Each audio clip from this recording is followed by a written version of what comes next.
విద్యార్థుల భవిష్యత్తుతో ప్రభుత్వం ఆటలు ఆడుతోందని వెంటనే ఫీజు రీయింబర్స్మెంట్ బకాయిలను విడుదల చేయాలని డిమాండ్ చేస్తూ జాతీయ బీసీ సంక్షేమ యోజన విద్యార్థి సంఘాల ఆధ్వర్యంలో బుధవారం కరీంనగర్ కలెక్టర్ ఎదుట ఉగ్రరూపం దాల్చి ధర్నా జరిగింది. ఆర్డీఓ ఆఫీసులో ముట్టడికి మా జాతీయ బీసీ సంక్షేమ సంఘం జాతీయ అధ్యక్షులు ఆర్ కృష్ణ గారు పిలుపునివ్వడం జరిగింది.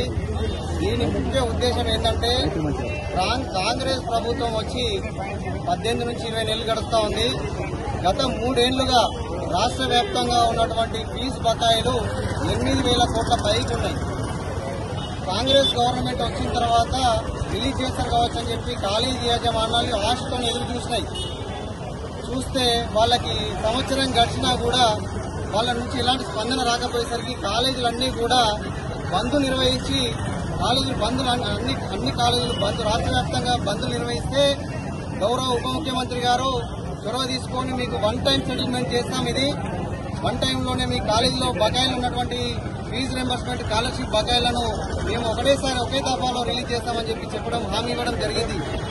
అది ఇచ్చి కూడా ఇప్పటికీ గత సంవత్సరం ఇచ్చారు, ఇప్పటికీ కూడా వాటిని పూసెత్తడం లేదు.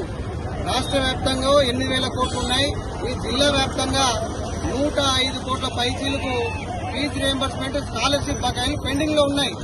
వీటిని విడుదల చేయరా మీరు అని చెప్పి మేము ఈ సందర్భంగా ప్రభుత్వాన్ని డిమాండ్ చేస్తా ఉన్నాం.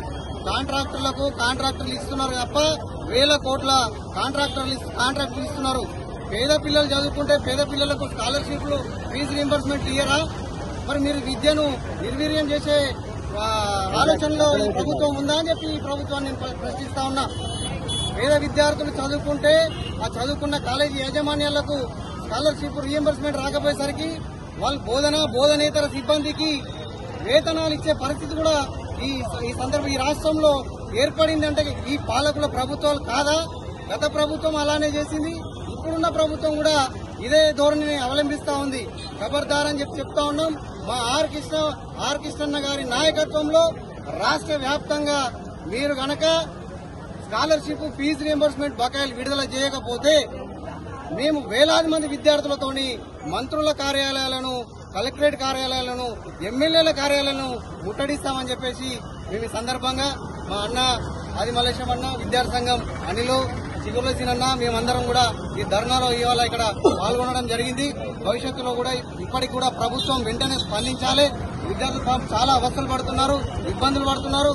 ఒకవైపు కాంట్రాక్టులకు 1,000 కోట్లు ఈ కాంట్రాక్టులు ఇచ్చుకుంటా ఇవాళ సంక్షేమ హాస్టళ్లకు కొత్త భవనాలు లేవు. ఇవాళ వర్షాకాలం మురిస్తే వాటి కనీసం మరమ్మతులు చేయని పరిస్థితి ఉన్నది. ఇవాళ అంటే మనం ఏ రకంగా ఉందనేది అర్థం చేసుకోవాల్సినటువంటి అవసరం ఉంది. సందర్భంగా వెంటనే విడుదల చేయాలని చెప్పి నేను గవర్నమెంట్ ప్రభుత్వాన్ని కోరుతా ఉన్నాను.